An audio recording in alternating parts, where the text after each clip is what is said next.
Yo. Ba, ba, ba, ba, ba, ba, ba, ba, ba. Oh. Calling ing. I spelled calling ing wrong. Mm. Hi, buddy. Hey there. What are you doing? Oh. Well, I'm holding off on making dinner until we get this done. So, Let's get it done. There's yeah. no 2 hour thing. 2 hour kills us. That it's the kiss of death for a podcast. I think Yeah, you want to be like an hour an max. hour max, half an hour, Yeah, But I would say, yeah, so this is GnP 12.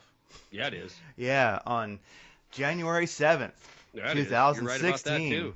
And You, here we are. you're all over the truth with you. Look Oh, at you. I'm all over it. Heck yeah. I'm assuming we started. Craig, how are you? Welcome to the week. Welcome to the Uber collapse. It's ironic because I don't know if it's ironic or if it's, uh, you know, accurate. Alanis That, Morissette ironic. yeah, isn't it ironic? Don't you think? Don't you think? Yeah. Yeah. All I need is a knife. Anyway, the last uh, GnP cast, I talked about, I think a little bit about what I think. We did some predictions for 2016, and I'm like, you better watch it because the shit's going to hit the fan because it's an election year, and no other reason, no other. I mean, obviously, I'm aware of what's going on in China, what's going on around the rest of the world, what's going on with the price of energy, what's going on with the price of transportation, construction, consumer spending. I'm aware, and I understand these numbers, and all of them are looking like we're going to be in a lot of trouble, but they haven't really not to make a double negative. They've not really not looked like they were uh, in good shape. Wait a minute, am I saying that right? They've looked like crap for years, right? The Baltic Dry Index has been up and down and looked really bad as it did in 2008. The uh, cost of energy has been up and down, and recently, way down. Yet the economy trucks along. Everything has to do with the flow and the volume and the velocity of money, and that is controlled by central banks, and that is what we're seeing come to a crashing halt in the last few days. And because of that, we're seeing this 1,000 point meltdown in the last few days on the Dow Jones. And China, for the first time in the history of China, has closed markets 2 times out of 4 days because of a massive decline, seven plus percent. So it's not that I feel like I want to brag about being ahead of this. I think that if you're our age and you were a student of current events from 2008 till now, it was pretty obvious that every time that there is a major political change, red team to blue team, one party to the other, one candidate to the other, it's always ushered in by these shock and awe events that allow massive sweeping change to happen.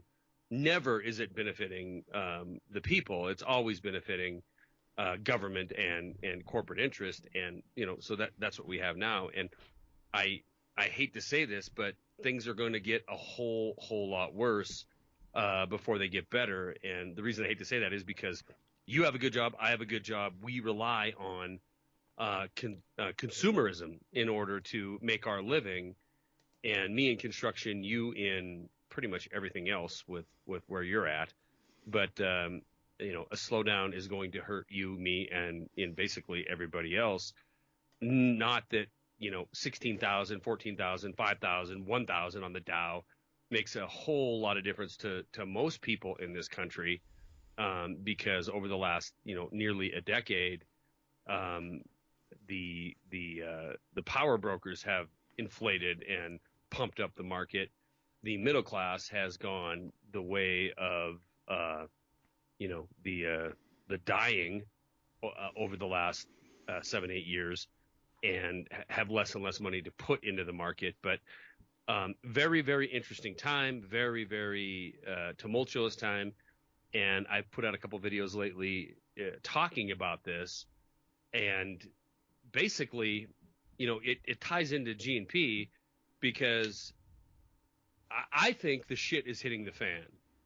And I think you're either ready for it or you're not ready for it. I think if you're not ready for it, at least mentally ready for it, it's too late. You've already lost the battle because if it all comes crashing down like it did in 2008, like it's doing right now, and there's no miracle cure, which is the U.S. government stepping up and saying, "Hey, American people, we're gonna rob $10 trillion from you and pay off a bunch of bankers." If that doesn't happen again, then we'll realize true economic implosion. And we haven't seen that. You haven't seen it in your life. I haven't seen it in my life. Not 2000, since yeah, go ahead. not since the Great Depression, really. And Right. economically, we're way worse off than we were in the Great Depression. We just have the massive taxes and redistribution of wealth, so we're not really feeling it. So it's kind of like when you look at America during the Great Depression and what was going on, and then you look at we're actually, when it comes to reality, so much worse off than then. But we're kind of bluffing by printing the crap out of money and doing all kind of financial shenanigans. And yeah, I mean, if that actually hits a wall, then the Great Depression, it might not, like, the old folks won't be able to brag anymore. Like, well, back in the Great Depression, Yeah. we'll be the ones bragging if we live. We'll be like, oh yeah, well, back in the greatest Great Depression, back in like 2016, we were eating toilet paper like models. Like what? Like models to stay skinny, eat Kleenex and toilet paper. Shut the front door. Are you serious? Yeah, because it actually That's it's rather gross. filling and it's kind of fibrous Yeah.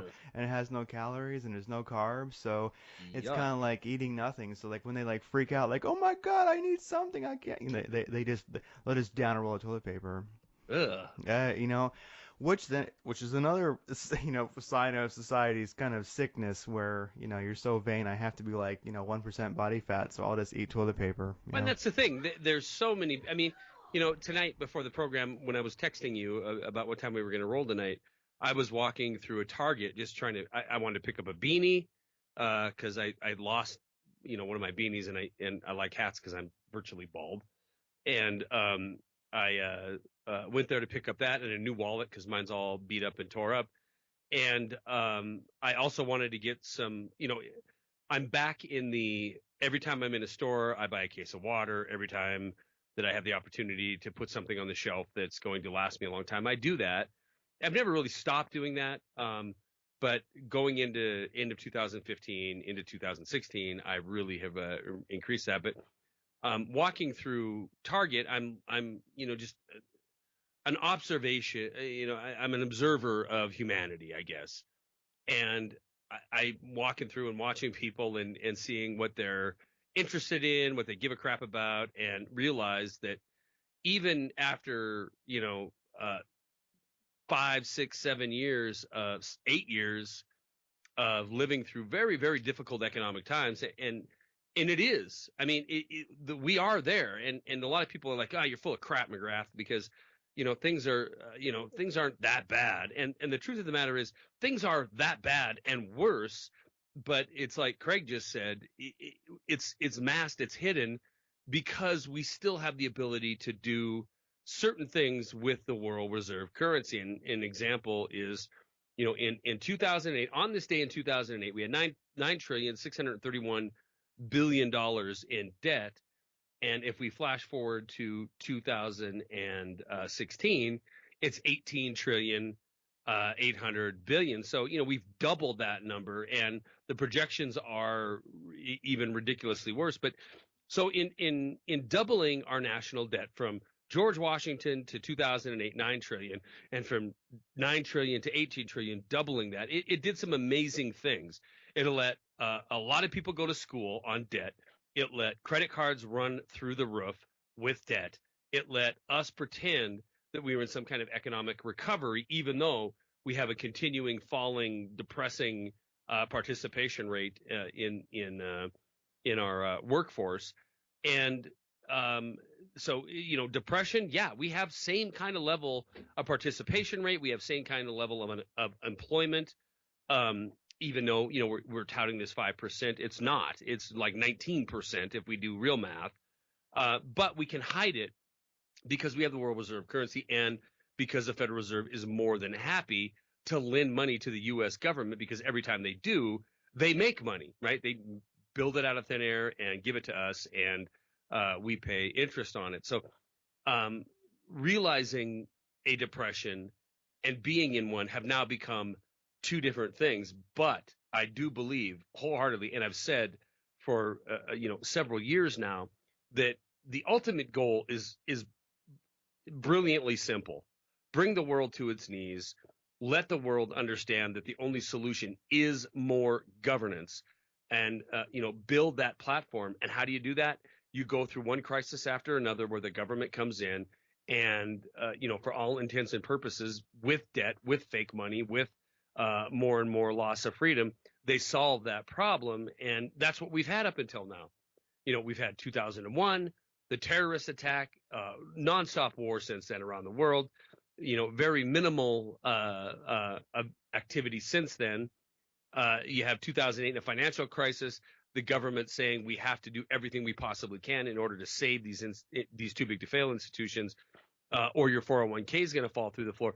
And everything looks like it works, right? Everything looks like as long as you give more and more freedom and power and control over your life to government and to corporations, you're going to be fine. But the ultimate goal has been brought to us and said to us time and time again, which is total global financial governance. And this isn't made up. This isn't some conspiracy theory. This isn't some kind of crazy lunatic fringe cult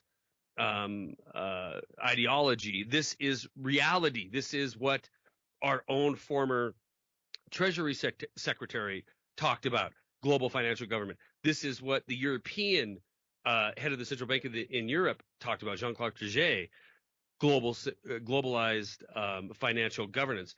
And that is what's coming next. It is every nation in the world, be it a slave nation like China, who we bilk and use their 1.4 billion in order to build the crap that we buy at Walmart.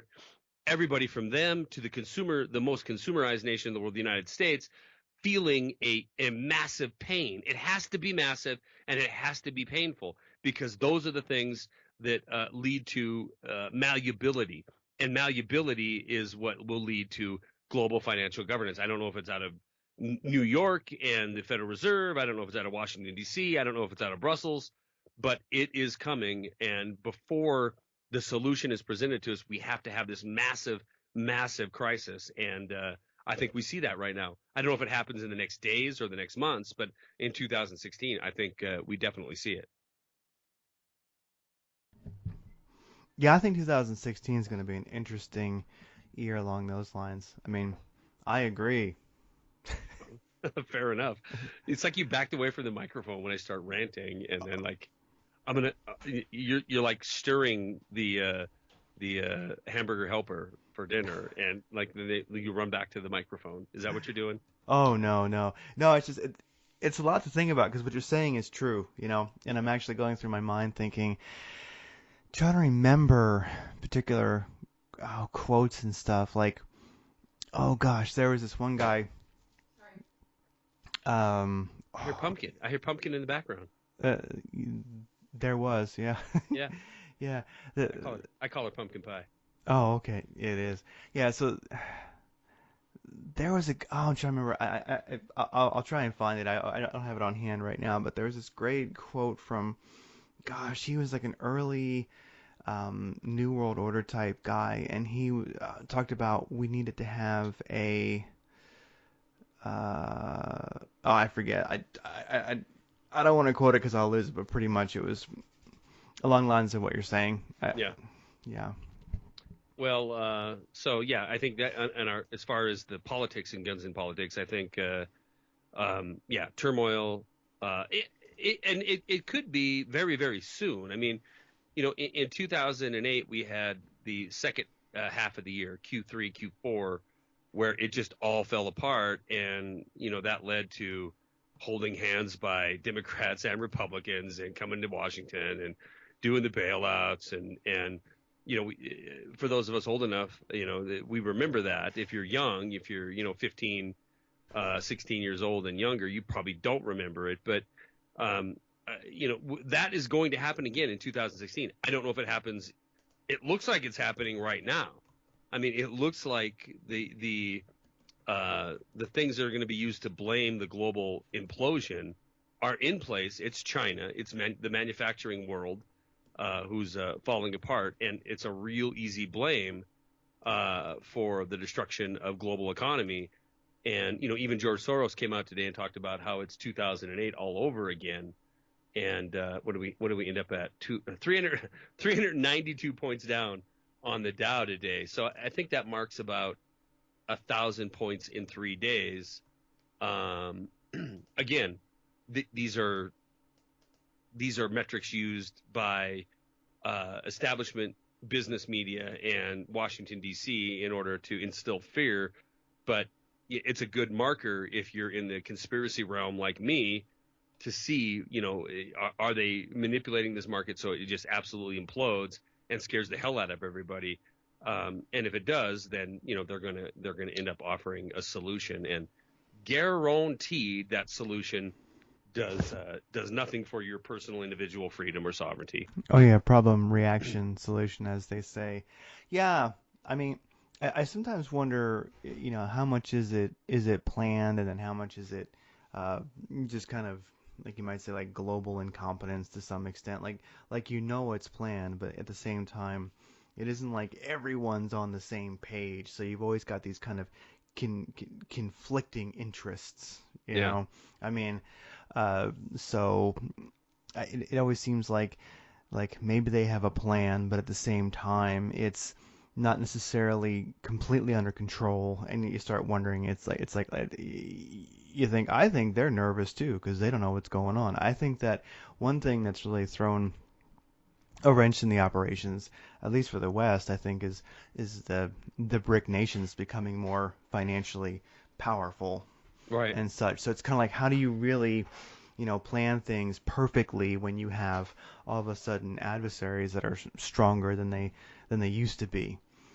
So like if you do something like crash the economy to get control, well, all of a sudden now you just made the country vulnerable, and such like that. And then the interdependence, um, like of nations. Like if you look at China, I mean, they're building stuff for the world. Well, Right. if Americans' economy goes poop, then what are they gonna do? I mean, so in a sense, it's almost like I think we live in a world right now where I mean we all crash together, but then you get too many weakened economies, and the next thing you know, you've got a very good situation for global, war. And then I also just wonder about, because I think the only thing that keeps like the world from, kind of exploding into this, the next world war, which would be a lot of different interests fighting a lot of different interests, is that the economies are holding together at the moment. Like I look at Europe, and if you look at like in Sweden, you look in Germany, you look at Germany, you look at the rape epidemics that are just becoming that I think the governments there have been trying to cover up. With the immigrants, basically the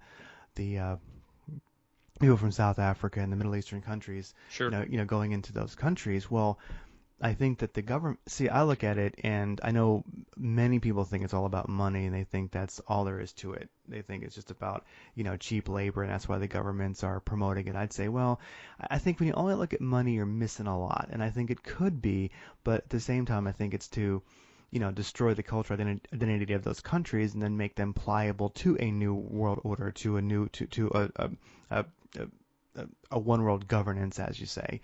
And so, like let's say the economies collapse there. Mhm. Well, I mean that's going to be they're going to be duking it out in the streets because so anyway, it's just such an open-ended, incredible topic because in a sense, like uh, I know I oftentimes really feel like everything's kind of on the brink, and it makes me look at this kind of amazing artwork that I actually look at it sometimes to remind myself of of let me actually Skype this over to you this picture here.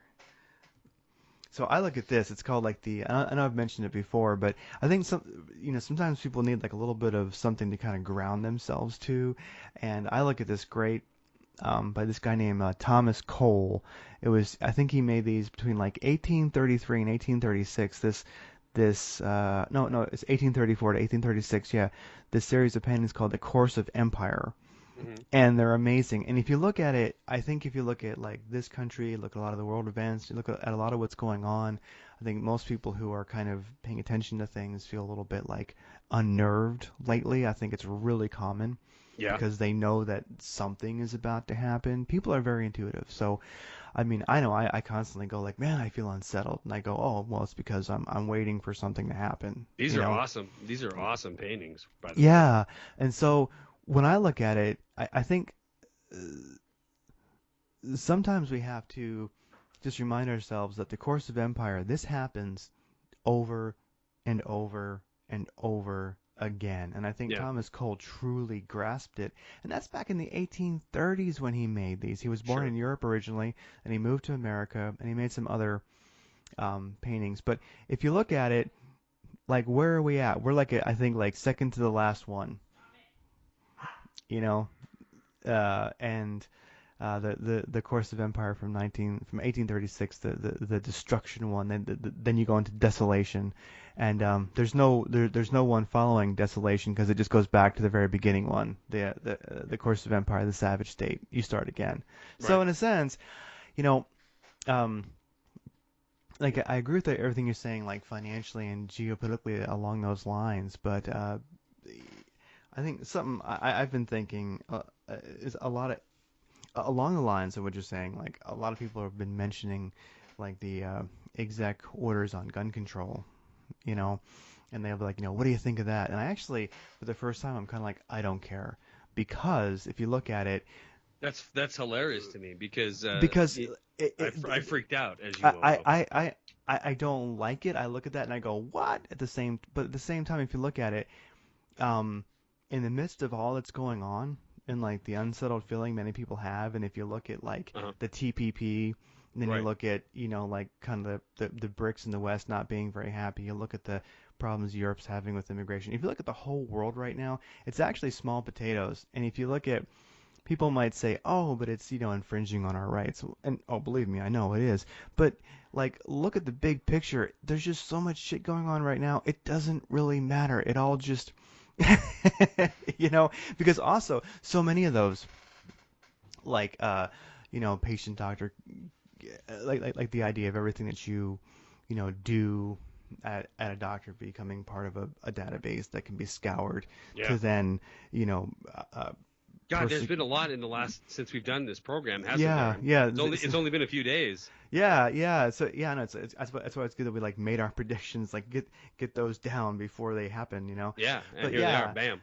So yeah, you look at like data gathering. So in a sense, if they have that database, then it's very simple to go, okay, well, anybody who's a veteran, anybody who's ever been on an SRI, anybody this, anybody that, now, no gun rights for you. You can't. Not only are you not going to pass a NICS check, but we better swat those people one by one. But the thing is, that isn't the only. I think that we're at a point right now where people are about to realize that like it's not just those rights that have been stifled and are being taken away and are threatened. And I look at it, I think, before they swat me, this place is all going to be burning down. I think we're really at that like last stage of empire before we hit desolation. So it's kind of like, why do I care about these little details? About like the great big soap opera that they put on to kind of, just captivate us all. Well, yeah, no, I agree, and I've been there, and in fact, I've been just lampooned for my lack of concern over the Second Amendment in the past, and there's a reason for it. I mean, when we talk about the Bill of Rights, the amendments to the Constitution, um, I look at them and I read them and I look at what's going on in our society right now, and you can realize pretty quickly that the Second Amendment is obviously probably the most supported, even more so than the First Amendment, freedom of speech. I say the Second Amendment is probably the most guarded and supported, and the most money is spent on in order to retain the freedom of the Second Amendment.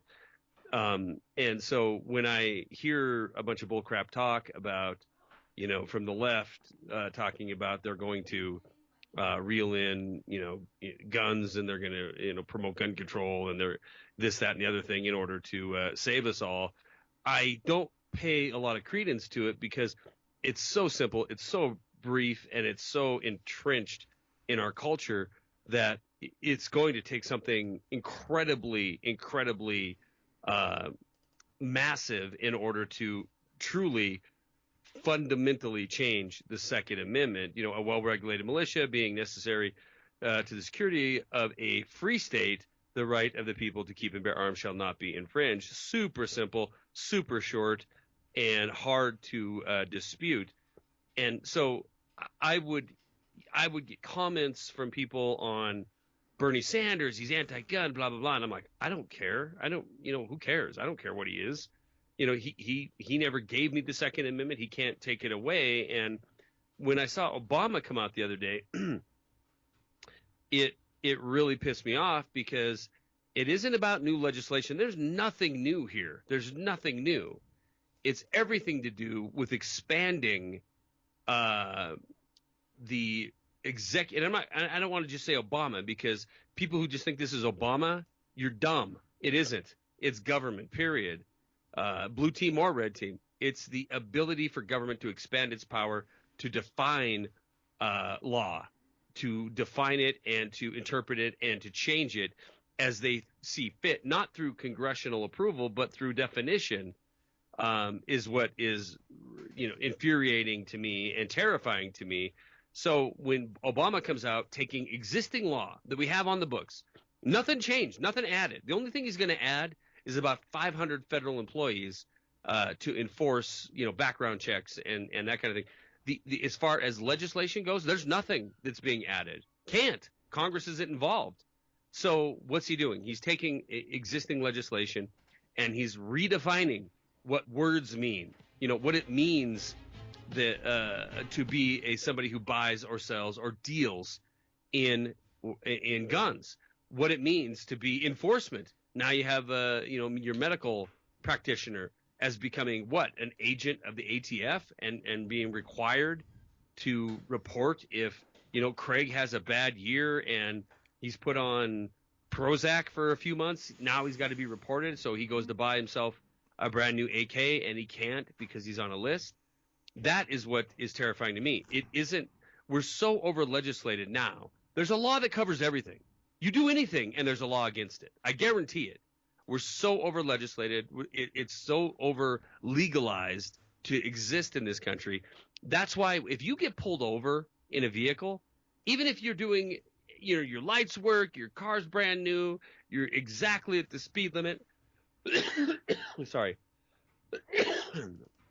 A cop can pull you over anytime, any day or night for nothing, absolutely nothing, and it's a guaranteed fact that there's something in the law that allows him to do so. There's some reason that gives him to pull you over, and that is society in general. We're so over legislated and we're so over legalized that it isn't about passing new law. It's about giving the executive branch the power to interpret existing law and to take existing definition and turning it into something that he or she wants. And that, to me, is what is terrifying. Can it be enforced? I don't know. I'm not going to stop going to Arms List. I'm not going to stop going to Gun Broker and buying guns and selling guns. And it is the one issue that I've talked about in the past where I said, here's the tipping point, folks. This is it. It's cut and dry. You either have the right to bear arms or you do not.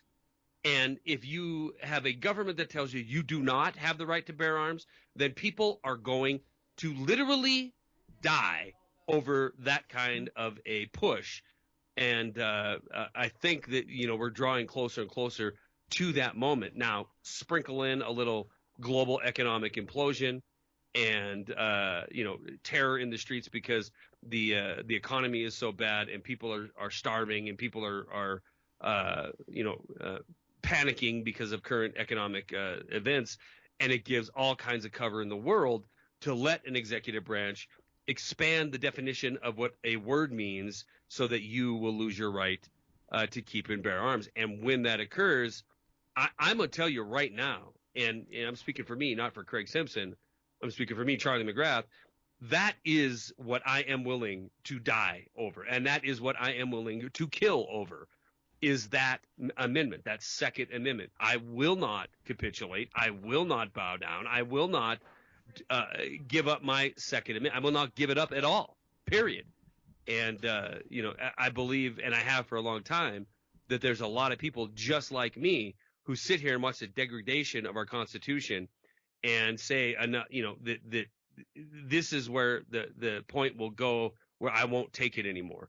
And for me, it is the Second Amendment. You try to limit my ability to buy and sell. You try to limit my ability to protect myself or my family or my friends or my coworkers or loved ones, and we are going to have a major, major problem. And again, it is something that I am willing to cross the line and defend myself to the point of violence. Sorry, it is what it is.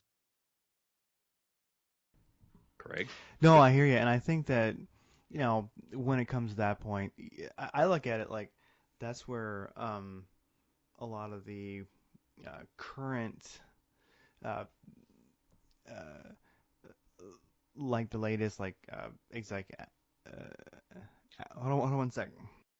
No problem. You want me to keep talking so you can stir your eggs? Yes, keep talking for one sec. Yeah, yeah, and so I know that I haven't heard from Eric in the last few days. Eric Lovely, my friend, my Freeman, my um, uh, contact when it comes to everything that has to do with sovereignty, and I'm kind of wondering what he's doing. But I believe, I mean, if he called me and said, "Hey, he's hunkered down in the bunker," or he's rolling up into Oregon to participate in this siege, I wouldn't be surprised one bit. And unfortunately, for this country, I think it's to that point. I really, really do. I don't know if it's tomorrow. I don't know if it's a year from now, but I do believe that we're at a point where you're going to get to make a decision. No, it isn't just financial anymore. It isn't just a matter of you getting up and going to work and hoping you can pay your bills and hoping that the dollar holds its value and hoping that you can buy a gallon of gas for under $2.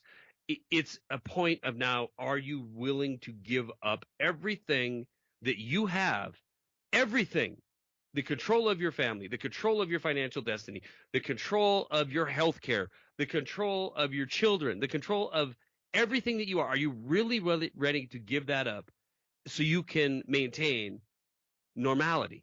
Because if you are, they're going to have that ready for you.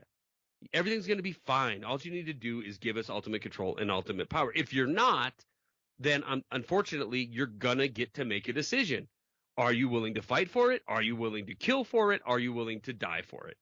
And I'm amazed at myself that I sit here in this position and talk like this, but unfortunately, I do believe that those times are rolling towards us very, very quickly. Again, don't know if that means tomorrow. It could be. It very well could be. We could wake up tomorrow morning and see the Dow Jones close down because it had fallen 7 or 8% before opening trading, and see police rolling in the streets because the global economy has absolutely come to a screeching halt.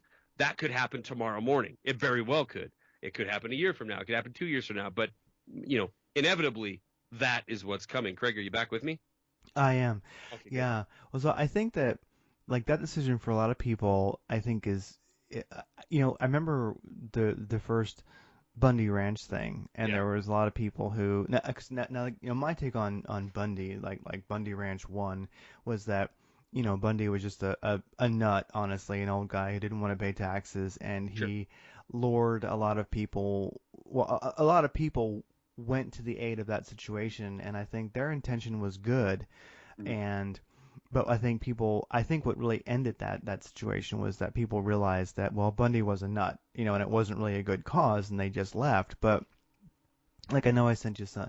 I remember I sent you one YouTube during that time. I wasn't there, but somebody else that I know was there, and you know he was like talking to the camera about like just the realization of the gravity of what was going on, Yeah, you know. And I mean, he knew that there's a possibility that he could be, a fugitive, that yeah, his life was kind of over. And so, but if you look at that situation, that was a very small subset, a small percentage of how many people I think would do the same thing. sure. And And Craig, so, here's yeah. what I agree with you 100%. That is a very small subset that took part in that in the Bundy, the original Bundy Ranch, not the Colorado, or not the one that's going on right now in Portland, but or in Oregon rather. But I do believe that we are going to see more and more and more of them, groups that stand up, communities that stand up, and they're going to continue to be demonized. I don't know what's going on inside of Oregon right now.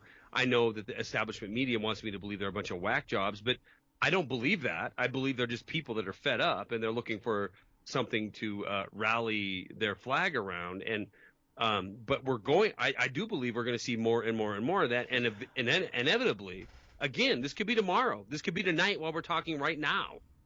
You're going to see a group of people, and maybe it's 10 people, maybe it's 100, maybe it's a small city in the Midwest, or maybe it's a town out in on the West Coast, out in Washington, outside of King County, where they're not just completely dumbed down and sheep. Maybe you have a situation where you have government trying to overstep its bounds, and you have people standing up to it, and the trigger is pulled. That is going to happen, America. That is absolutely going to happen in our near future. And And there's and so much chaos would follow that. Like, absolutely, as I look at so like Bundy Ranch 2, as I call it, I think that I really tried to follow that one, and for the most part, it looks like the Bundy son kind of. I think he may have meant well. I think he and some of his posse kind of went there hoping to garner more support than they got, and then I think that the Hammonds actually, willfully going to prison. Uh, uh, it's I think things just didn't go well for him. So, like one thing I know I sent over today, and I don't expect I know like hey, you work too, so I know you don't get to these all these emails, but like one of the things I sent over was Stuart Rhodes, the guy who runs Oath Keepers. He yeah, he he he made that statement, a recommended honorable exit strategy for AIM and Bundy, because Oath Keepers, you think if this had any validity, like they would be involved. They're kind of like pretty much, yeah. I hey, don't know hey, about yeah, that. yeah, yeah. Well, okay. So anyway, they it just turns out that unfortunately, like the problem with the Bundys is that they always get involved in kind of lost causes, like where the elder Bundy, the father But Bundy, do you yeah. think maybe that's what we need, Craig? I Well, mean, I think once there's a righteous cause, so I actually one of my predictions, and I was sure to like write it down and like post it so I could have it for reference, so I could say I thought so. Is I think 2016 is going to be the year where we just start to see this shit going crazy to the point where the federal government just can't deal with it, sure. where there's people all the time saying "f this," and I think that that there's going to be Occupy movements of a sort here and there that are all just, armed. I don't necessarily. That's the thing is, like the Second Amendment really is about, an armed populace is a hindrance, is a hassle for empire, for governments in a sense that want to have totalitarian control because, like, you look at Europe now, people are finding any legal means they possibly can to be armed again Sure. because their countries are being invaded by people who want to kick their ass. It's why they're there. They're there to rape the women and things like that. Like you look at some of these I saw like bulletin boards. They could be fake, but they were like bulletin boards like in Mali of basically like like well they're black there, so black dudes raping a white woman with blonde hair, and it says pretty much go to Europe, Get it done for free. get it done, Yeah, and there's people doing horrible crimes there and saying yeah. hey Merkel invited us, you have to be nice to us. So I look at it like that shit like I agree. I don't disagree with you. However, I have a counter perspective, which is Um, David Wade, he's the sheriff of that county, or he's a sheriff in Oregon, Or who okay. yeah, and he went and offered safe passage for the Bundy folks. I know if I listen to the establishment media, and Oh, and they're if terrorists. Yeah. yeah, if I listen to the establishment media, if I listen to even local media inside of Oregon, they're terrorists, and it doesn't, in my opinion, it doesn't matter when or what the event is, the media is going to paint them the exact same effing way.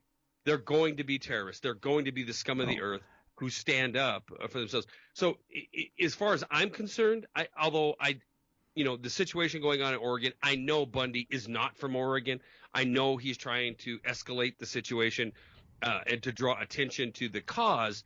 But I honestly think that I could walk in tomorrow to a Wells Fargo or a Citibank or a Federal Reserve branch and do the same exact thing. I'm going to occupy this shit. I'm not leaving because I think that our country is effed, and I think you're the reason why, and I think corruption is the cause, and I'm not leaving until my cause is addressed. And I would feel justified in doing that. Now, would it no, this is what you'd hear in the media, that it was innocent people inside, and they all had to flee for their lives, and there's no just cause for this group to be there. But I think that in our point in society, and I think it's going to become more clear going forward, that it's a just cause to stand up and protest, even if it's on a street corner, even if you're going to hold a street corner as your territory. This is mine. You're not coming over here. You're not taking my freedom. You're not taking my gun. You're not taking my freedom of speech. You're not taking my constitution. This is mine. And if you want it, you're going to kill me to get it. And, um, you know, I don't know the altruistic cause of what's going on in Oregon. I don't know the overall arching desire, but I do see that more and more of these kind of events are going to oh, occur. they're gonna be commonplace. Yeah, commonplace, and inevitably, it's inevitable, and Oh yeah, and it that just that that a trigger, Craig, it's inevitable that a trigger is going to be pulled, and people are going to die, and oh, it's that is just yeah, yeah, it's like V for Vendetta, that great movie V for Vendetta, where the one I guess chief, one of the police chiefs is saying to a junior guy, you know, if there was this massive corruption, right, and like oh gosh, there's some guy from the CIA, and I forget who he was, but his quote was basically, once America like once, and this is a real quote. I couldn't find it. I was looking for it. Once once everything every American believes is wrong, is incorrect, is the fiction that we have created, hmm we have won. right, And that's like a director of the CIA said that. And so, yeah, I mean, I think that one of the things I see with the Bundy Ranch, and which I think this is just going to happen more and more and more, and I think it's kind of like once it happens to a certain extreme, there's not much the feds can do about it to a certain extent. I mean, and I look at it like I'm not really an alt-right person, but you've probably heard of the alt-right, and they're kind of like, they're pretty much rather fairly racist white nationalists, really. right. And I'm not into their to I think their you, I think you might be a little maybe I'm a little bit, but like I'm not. I guess. Well, I don't believe in white genocide. Put it that way. But I'm not a racist. So right. I mean, like the thing about the alt right that we're seeing in this country, which I don't really. Too much of their stuff is just kind of hokey. I don't really go for it. But the thing about the alt right, one of the things that they've gotten to the point of realizing is that we are going to be evil. We're going to be demonized. Like no one's going to hear us when it comes to the mainstream, the alt mainstream, especially on the left side of things. So we might as well just go full on and just talk our shit, Yeah, and don't worry about it because I like that. I like that perspective. Go ahead. yeah, and so there's a great I would recommend it if people can stomach it. It's called like the rightstuff.biz. Check out their podcast, the main one, and because some of the other ones are kind of creepy, but the main one over there at the right stuff dot biz, they will offend anyone. They offend me, but these guys are like, fuck it. They're like, we're screwed. We're gonna be demonized no matter what. So let's just have fun. Let's troll. Let's have fun. Let's do it. So I'm not sure if the Bundys are that well guided. They've never seemed to be, too well guided. They're always a little bit delusional. But the thing is, though, it's true, like you're saying. I think it's what we need because whoever wins writes history. And in a sense, I mean, like anybody right now, even for a righteous cause that said, here's a line drawn, we're going to stand our ground here and not allow something wrong to happen. Um, some of the media well, none of the mainstream media, but some of the media, like I'd say the peer-to-peer media, like you and I talking, that's going to look into it and what really happened and see these Hmm. guys for who they are and say maybe it was an altruistic cause. Like even the Bundys who maybe are a little bit misguided, I still honor them. I think I'm not going to just demonize them Right. Me like too. the mainstream is. Yeah, me too. Yeah, I mean they got Even if they're looking, I mean, the case may be, and Craig and I are not, you know, scholarly students of what's going on over there, but we have the same general do our information. best. Yeah, Yeah. yeah, that everybody else does. Um, even if their reasons for doing this is because they want to foment hostility and they want to pull that trigger, maybe that is the case. I don't believe that. I think they're looking for a cause. I think that they're wanting to uh, put under a magnifying glass what the government is doing, and for that reason, even if it was for the reason that they wanted to start a revolution, I hate to say this, but I support it. I do. I want a revolution too. I really, really do. I want the shit to hit the fan. I want the people, law enforcement in this country, to understand that they get to pick a side. It's either the side of the people or it's the side of government. And I want the government to understand that no longer can they do what they're doing. You can't keep waging wars around the planet. You can't keep us under a surveillance state. You can't take a constitution and turn it into confetti and pretend that it's some kind of progressive goal. If you do, you're gonna die, and that is the point where I am at. And I've got a lot to lose, just like you, Craig. I've got a lot to lose. I have a great job. I have a great life, but I'm willing to just turn it all in if it means that I can get back to a place where I can stomach living. And at the point we are right now, it's not where I'm at. I literally, it turns my stomach to listen to these bureaucrats and to listen to these would-be political leaders come on and talk to us about how they know the answer, and the answer is always giving up more freedom. When they resort to fake tears, Yeah, literally, when they wipe fake tears to try to be convincing when it's yeah, so obvious that they could give a shit less about human life. yeah. That you're referring naturally to Obama and his Yeah, bullshit press bullshit. bullshit press conference with the alleged family members of the victims of Sandy Hook, and him shedding a tear when the simple fact of the matter is, and you know what, I've been on Press TV, I've been on RT, I've been on multiple news outlets talking on the subject of gun control, and I get just I'm to the point where I'm not going to regurgitate the statistics. If you're too stupid to figure it out, if you're too dumb to do your own research and realize that we are a neutered nation, not a violent nation, if we have a death by gun declining year after year, if we have death by violence declining year after year for decades, if you're too dumb to figure that out, and you're so willing to bow down and pray at the feet of the guy who cries tears over fake victims, then you're effed already. You're screwed already. Your life is now in the control of a dictator. If you can't figure that out, I'm sorry. It's too bad. But the fact of the matter is, I don't give a shit. I don't care. I don't care if there's blood on the streets every single night because somebody's got a 9mm and they're out there raping, robbing, and killing. This is my statement to the world. I could care less if that is going on.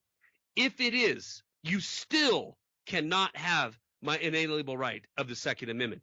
You still can't have my God-given right to bear arms. Blood could be flowing 4 inches deep in the middle of my street, and I'm not giving up on my Second Amendment. So there it is. I mean, take it or leave it. If we turn it into an argument of, oh, we're going to base it on how many gun deaths there are in this country, we've already lost. We've already lost the battle. It isn't about gun death. It isn't about gun violence. It isn't about how many guns there are in the country. It isn't about how easy it is to get one. It's about the Second Amendment, a God-given and alienable right to keep and bear arms in order to maintain a free state. Period. That's it. The argument's over. Come and get him if you want to, but you're not going to probably walk away. So, I mean, and that's where I'm trying to get my conversation, my dialogue back to. I'm not going to play the game. I don't care about the victims of Sandy Hook as far as gun control goes. If they really died, my heart goes out to the parents. The people who die by gunshot, by stabbing, by car accident, by heart disease, by cancer, by obesity, by you name it. My heart goes out to those people and their families. But the fact of the matter is that can all occur times a billion, and you still cannot take what God has given me, which is my inalienable right to keep and bear arms. 100%. I agree. Yeah. I mean, Done. and I'm I done think ranting. that, yeah, no, I think that's good. And I think that that's one of the things that we run into is that when, and I think it's where I don't like it when I see the debate going in that direction where, it's like, okay, we're gonna do these tallies based on, you know, statistics that are, anybody who creates statistics knows they can make them say whatever they want. And in a sense, when we argue statistics, safety, blah, blah, blah, we're always just getting off track, in my opinion, because We're it's getting either, off, all right. yeah, we are. So it's either, it's either, and I think it even goes beyond rights, I mean, it's where there's a bit of me that's kind of an anarchist or a bit of a non-aggression principle kind of person where it's like, you know, you either have rights because you exist. Um, Yeah. I look at it like that's a place humanity has to get to is where we just stop being governed, where we just stop giving consent to be governed, or like where there is government, we say some things are off the table. Yeah. No, I you agree. know I agree. and, and and that's where I think we have to get to because we can't really like look up and say because even now with the debate itself, the Second Amendment debate itself, we're still asking permission, may I have this. And Yeah. I think we have to get so I And think that is a great point. In that the notion that the NRA is going to save you, yeah, f that. They're not. They're not going to save you because they're individuals. And what we need to understand is this Bill of Rights, right? This Constitution isn't about any individual or any group or any political action committee. It is about what is because you are born, because you're born in this country, and because God graced you with the goodness to be born in this country, that you have these rights, and nobody can take them away. Nobody can legislate them away. Nobody can describe them away. The only way that you can lose these rights is if you willingly, this is critical. The only way that you can lose your First Amendment right is freedom of speech. The only way you can lose your Second Amendment right of keeping and bearing arms is if you are willing to take that right and destroy it yourself. yeah. Yeah, and that is it. That is it. There's no other way. And unfortunately, there's a populace in this country that are willing to do just exactly that. I call it domestication. Yeah, I just call it I call it neutering. neutering. Yeah, so neutering, domestication. I think Yeah, both those kind of fit. I look at like you end up with an over domesticated population that literally loses its instinct to survive. yeah, great Its point. natural instinct. So you Yeah, go, I mean, to me, uh, I like in Europe they used to call being good with your fists, knowing how to box and knowing how mhm, to wrestle and being good with a knife and being good with a gun as same as being able to like know rhetoric and debate and history and math and everything. They used to just call it the education of a gentleman. Like I think they actually called it a gentleman's education. So sure. yes, you were smart. You could do math. You had a real understanding of history. You understood knowledge and reason. and you were kind of an alive human being, and if somebody attacked you, you could like, you could gut them, then pull out your friggin' boot, pistol, your flintlock, and shoot them in the face. I mean, Right. so, you know, all these things are just Flintlock. natural. Wait a minute. Boot, flintlock, pistol. Okay, I got it. I Yeah, got to yeah, get one of them. I don't have one of them yet. they're pretty badass. I actually have I have a cap and ball boot pistol. It's a 50 Uh, caliber black powder boot all pistol. joking aside, Craig has bought a beautiful muzzle loading Oh, I love it. rifle that ever since you bought that, I've been more and more curious on, Oh, I'm and more. getting to the range. I got to Have get you to the shot it range. yet? I haven't decided a chance. It's Okay. been ever since the new puppy. It's just been like life is about What puppy. kind of But puppy? Wait a minute. What kind of puppy? English Labrador. Oh, okay. All right. Yeah, All right, we'll yeah, finish the political rant because I'm what am I 56 minutes into this, yeah. and I Well, want to so talk a little bit about guns. I have a question for the oh, audience on okay, guns. sounds good. So yeah, I would just say that I'd sum it up in, I don't quite have. I didn't quite know how to respond to Charlie's like economy rant about things are going to hell because I don't know what to say because I just basically I agree. Um, and I look at it like with the new executive orders. I think that I also look at like the TPP and so many things that are happening. I think this shithouse is about to burst into flames, and I think that what we're going to see in 2016, we're going to see such an assault on liberties and Agree. such financial problems that those executive actions will be long forgotten when we're dealing with the No, shit I we're agree. dealing I with agree. in I agree. 2016. And I also think that 2016, with much um, many Bundy style things happening, more and more and more and more, are going to be a year where the government and the people kind of come to this situation where well, I shouldn't say the government and the people, but I think that the government exists with our consent, and I Yes. look and ultimately that's really true. And so I think if we're in Thomas Cole's like his the Course of Empire series, if we're in the destruction phase, we have to don't personalize what's happening in America too much of the world. Just look at it like this has been happening. Actually, in Hermetic wisdom, they actually say that we have world cataclysms every 10 to 15,000 years or so, and we wipe out history. So look, look at it like this: there's a good chance that this just happens over and over and over again. And so, in a sense, if the shit house is about to catch on fire, just realize, this happened to the people in Rome, and Yeah. it's been happening forever. So just enjoy the disaster. It really is possible. If you're ready and you're cunning, you will do just fine. Yeah. I don't disagree. I don't disagree with that, Craig. And to your first point on understanding, not understanding, but commenting on economic events. Understand this, you, Craig, and everybody else, that I dedicate a whole lot of my time to trying to understand. I probably have 3 degrees in economics when it comes to the amount of time I've invested in understanding global economics and understanding global trade and understanding what has happened over the last 5 decades in order to establish the current economic condition we're in. So I don't disparage you or anybody else because it's a very tedious study and it's a very lengthy study to understand where we're at economically and to see the trends and to try to understand outside of establishment economics and get into more conspiratorial economics. It's a very difficult thing to do and very tedious and very time consuming. And it happens to be something that it interests me. So I've spent hundreds and hundreds, if not thousands of hours trying to digest and understand. So I don't disparage you or anybody else that watches or listens to this podcast or any other, video that I do for not understanding what I'm talking about because I don't expect anybody to.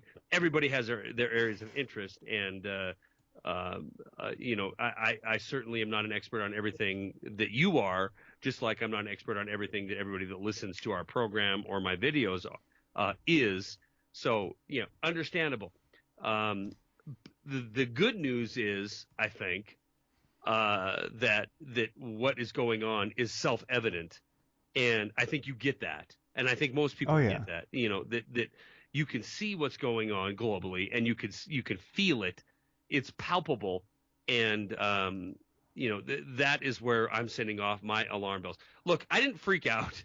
I didn't freak out from 2011 till now. There's been no crazy rant videos about the economic collapse from 2011 till now. I'm doing them now because I believe that the shit is hitting the fan. And I think throughout 2016, could be tomorrow, could be 6 months down the road, could be 8, 10, 12 months down the road. It is coming home to roost. And I think that if you're listening to this video because you like guns or you like you like this banter between guns and politics, I think your absolute best option is to rewind to 2009 and get freaking prepared. Get a supply of food in your home that is going to sustain you for a month at a time. Food, water, ammunition, weaponry to protect you and your loved ones, because I do believe it will get to a point of we see panic in the streets. And it isn't because the lack of leadership, it is because of leadership that wants this to happen. So, that's my take on our current political situation. As far as everything else goes, I think I agree with you 100%. We need to understand that time immemorial is a bitch. It's a Yeah. bitch. And throughout time immemorial, we have, elite trying to dominate the populace and trying to benefit themselves on the populace. And that is nothing new. That's happened over and over and over again since the time of Christ and before the time of Christ. So what you need to understand is that even though this has happened over and over again, it is now an event that isn't regional or statewide or nationwide. It's globally. And when this dominating event is unleashed, it will be the same, but there's no safe refuge. You are your safe refuge, and you need to understand that. You're not going to go from Washington, where Craig is, over to Montana, which is a more a right-leaning conservative state, and be okay. You have to take care of yourself. If you don't, I'm sorry. I'm sorry. If you're in King County, Seattle, Washington, if you're in Vancouver, if you're in one of these ridiculously progressive cities, states, or counties, you're effed. You're so screwed. You don't even know it. You're going to belly up to a truck and hope that you have some cheese. You're going to belly up to an official and hope that they have an answer. And they're going to have an answer right up until they don't. And when they don't, you are finished. And people like Craig, who even though he lives in King County, are going to thrive and survive and know what to do because they had the balls and the courage and the foresight and the wisdom and the critical thinking to look at the current situation and realize that they're not being told the truth from establishment media, from government, from their federal, local, and any kind of governance that wants to convince them that everything's going to be okay. Just give us more and more of your vote and more of your freedom and power. Those people, Craig knows, are full of shit, and he's going to take care of himself. If you're in that kind of an area, be it Jefferson County in Denver or King County in Seattle, or you fill in the blank, where you think government is going to take care of you, then you're I don't want to say the word, Craig, because I don't like swearing on the air, but you're effed. You're totally screwed. So, but that doesn't mean that it's something new, right? It isn't. It's something that's happened over and over and over and over again. But that doesn't make it better. It just makes it, imperative that you realize what humanity is capable of. And if you look throughout history in these crisis events, humanity is capable of some really, really jacked up shit, really messed up stuff, killing, maiming, concentration camps, mass slaughter. We're capable of doing it if we're inspired. So my message to everybody listening tonight is: be inspired to take care of you and your family. Be inspired to take care of the people that you care about, because here's a fact: you might want to believe it or not, the government doesn't give a shit about you or your family.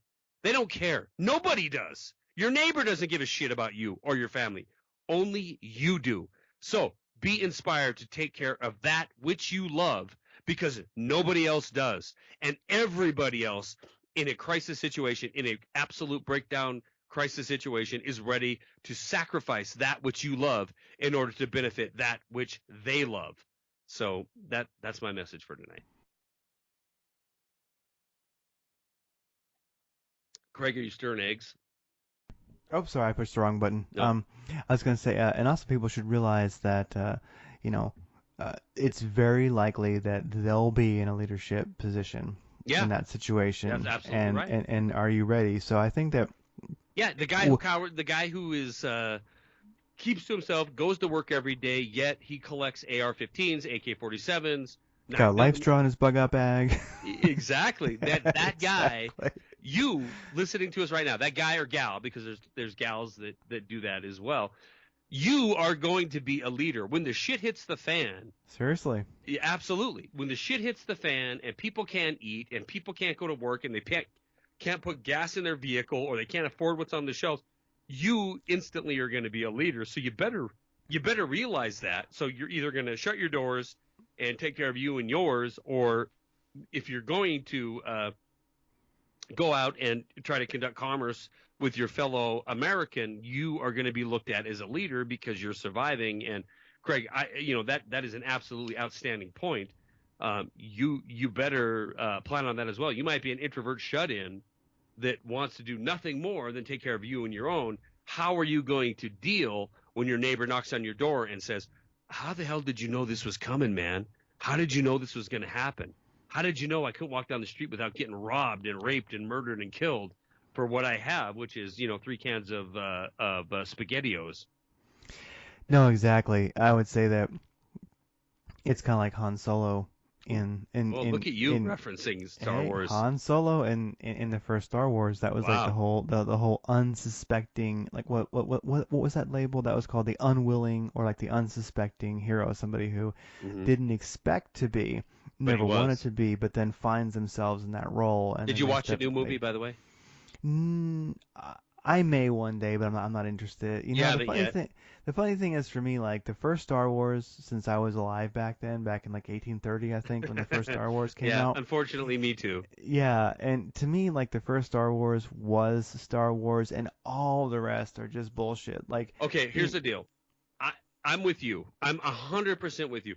I was mesmerized in 1977 oh yeah, by the first Star Wars. You and I are the same age, and I was like, oh my god, this is the best thing I've ever seen. And The Empire Strikes Back, the Return of the Jedi. they were cool. The first three were cool. Yeah. Yeah, they were very cool. The ones that came after, and even the second and third, which is actually episode 5 and 6, were not as good as original to me. It didn't. Maybe it was my expectations or whatever, but I didn't look at them at the same love that I did with the first one. And then the second three came out, and it was all CGI, and it was garbage. So I liked them as a sci-fi movie, but whatever. I could take them or leave them, just like any other movie.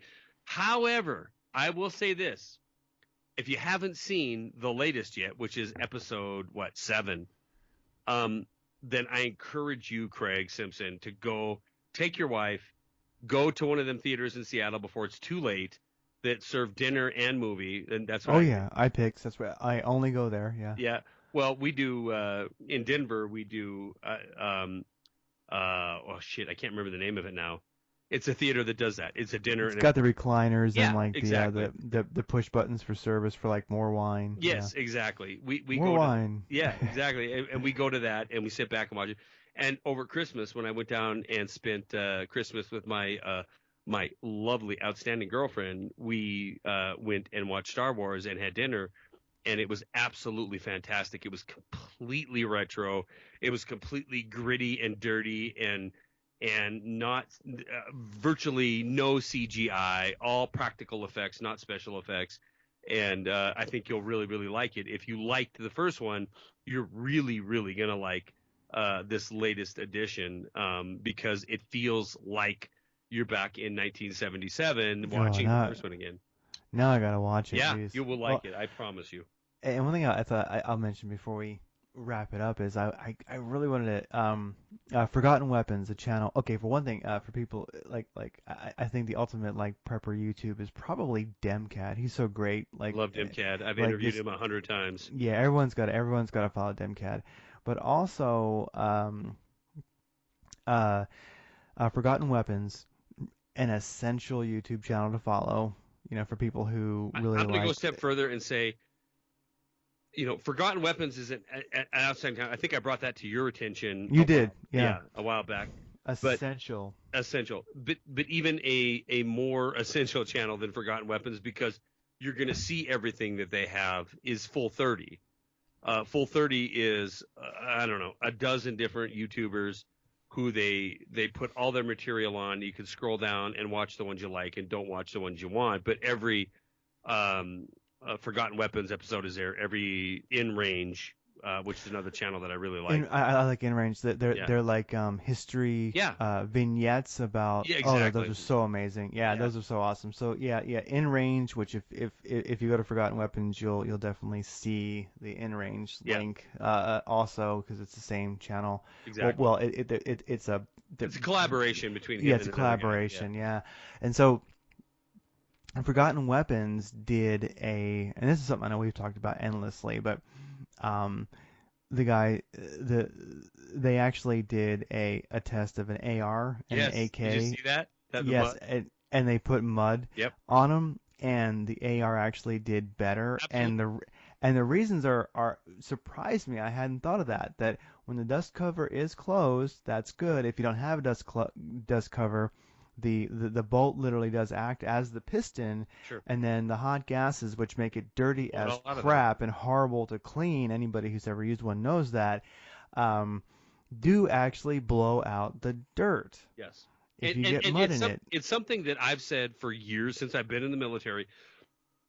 Since I've been in Iraq and picked up a dirty AK and fired it, that I've said it for years and years and years. I love my AKs. I really, really do. I Love think them. huh? What?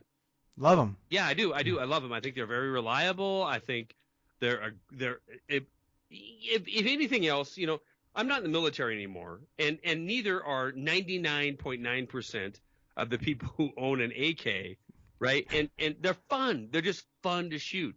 You got the clunky, clanky, loose tolerance, reliability of an AK, but I've literally fired in combat and out of combat tens of thousands of rounds through an AR, direct gas impingement, and I've very, very rarely, maybe it would be on two hands out of tens of thousands of rounds where I've had an issue, and typically that issue is related to the magazine or the ammunition. It is not related to the gun. And so when I watched that video, that mud test on the AR and mud test on AK, mud test on M1, mud test on the M14, they do a great job at covering these things with mud and seeing what's going to perform. I am not surprised at all. I mean, there's so many less moving parts in an AR-15 than there is even an AK-47, you AK-47 lovers, that have the ability to be jammed and stop the function of that gun.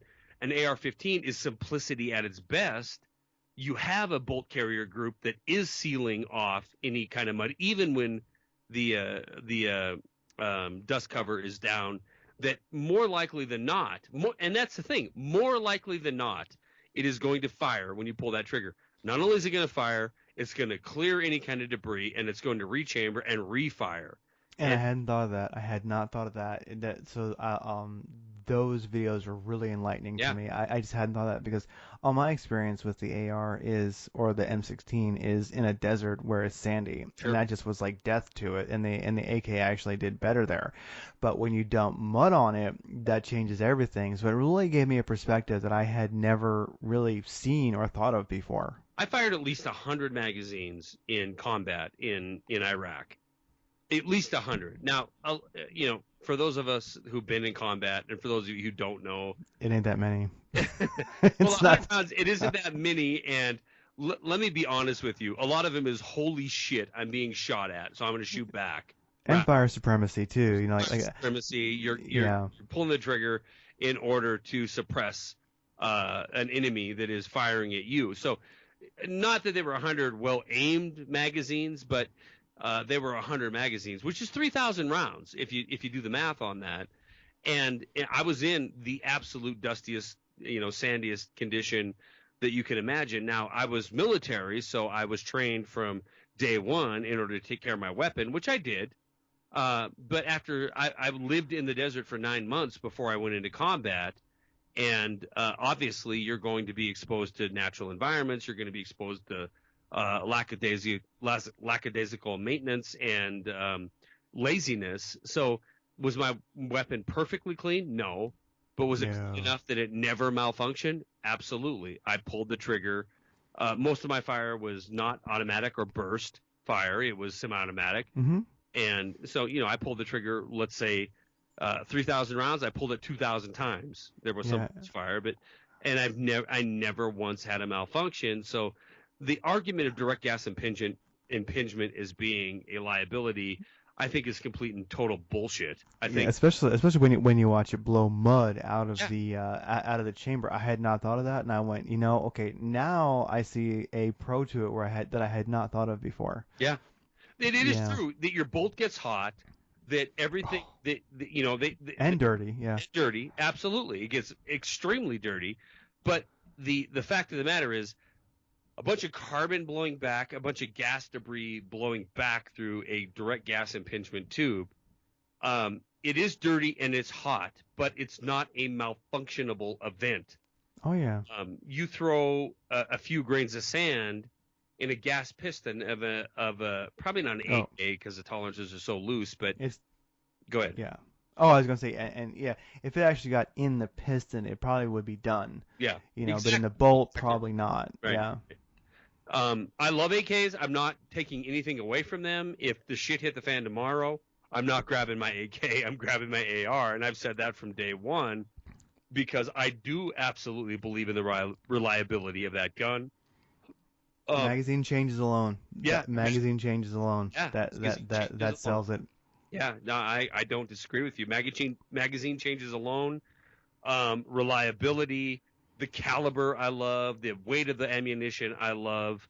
I'm not a big fan of gas piston driven ARs only because I think they're just trying to follow suit with the legend of the AK-47, and they're not proven to me. They're just not proven to me yet. And also, like the AK does have that heavier caliber. It's got more gas, where the AR just doesn't quite. To me, I'm just not sure if they're not just trying to do something with it that it'll never do. Exactly right. Exactly right. You're military. I'm military. There is. I've owned ARs for my whole life post-military. There is nothing on that gun that I couldn't take apart and field strip and replace almost instantaneously. And make on a lathe yourself, blindfolded by just feel. Yeah, pretty much. We talk about the super tight tolerances of ARs, and that's why they don't perform well with dirt and dust and mud. That's bullshit. They do. They perform magnificently in those conditions because they are tight tolerance weapons. Now, you get into ammunition, you're a whole different ball game. I think if you get into real shitty ammunition, your AK is going to be superior because it's going to fire. Oh, it'll fire junk. Yeah, it'll fire junk. And if it's in a magazine, it'll shoot it. Exactly right. Because the gas pressure is overdriven to begin with. So if you have top of the line ammunition, it's too much gas pressure. That's why when you look at your AK gas tube, it's all star shaped. It's so gas can escape that piston. It isn't. Oh, yeah. And that is why that is designed that way. So it's designed to take the most shitty ammunition you could possibly put in and still fire. It will outperform an AR in that environment. But I have fired, like I said, tens of thousands of rounds in every condition you can imagine, including combat, and never had a failure. Now, if I was told I could only have Tula or Wolf Oh, geez, yeah. yeah, if I can only You have better. Wolf 223 You or better. Tula Oh, you're 223. done. You Yeah, better. I'd probably pick the AK. I have an AK that fires 223. It's the Arsenal. I think it's what is it, S106, that only Hmm. fires that is chambered in 5.56. And if I could only fire steel case ammo that was garbage, would I grab that or the AR? I'd probably grab the AK because I know that the ammunition would cycle in it. Would it be as accurate? Nope. Would it be as reliable? In my opinion, nope. But it would fire that ammunition and it would do the job. But if I could get mediocre, and I mean mediocre, I don't mean the best. I mean, if you could get yourself some cheap ass brass case ammo, and that's what you have 10,000 rounds of in your Oh yeah. then Le- grab your AR because that's L- the gun that's going to perform. Lake City 5.56 Yeah, reloads, like whatever, yeah, like Mag Tech, all like the cheapest 5.56 that exists will work just fine. absolutely. And Yeah. there's a reason. I mean, we can get into that in a different time, but there is a reason why steel does so poorly in an AR. It has to do with tolerances, but it also has to do with expansion. Oh yeah. Yeah, definitely. Yeah, steel Um. expands much quicker and much it gets much hotter than brass. And brass dispenses heat quicker, so that's why you can fire a brass round and it will extract almost immediately, where you fire a steel round and it's a little bit different story. But we'll get into Yeah. And if anybody ever wonders about the quality of like the difference of those ammos, like I would just say like like it's amazing what the AK can fire and keep firing because like I would just say go buy like a box of like Wolf steel cased 9 millimeter sometime and put it through a nice handgun and you'll never do it that's again. right. And, Ever. and After you clean it, if you ever get it yeah, clean. full disclosure and full honesty, I have fired some real shit ammunition out of my AR. I mean, as bottom of the barrel as you can possibly buy steel case garbage ammunition, and I've ran into problems with it, cycling problems, and like Hmm.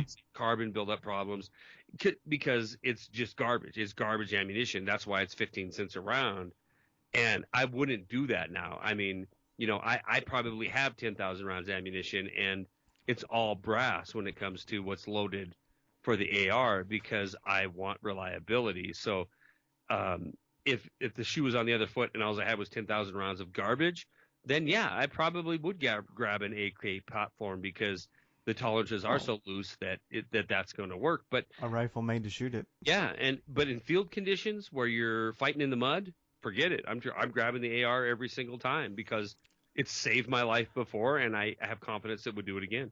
Yeah, so definitely, especially after watching that video, Yeah. it made me think of things in a way that I have not before. Well, I got to go make dinner, but I did Matt, find that I know I you. did I find have one question I want to put out to the oh audience. good, yeah.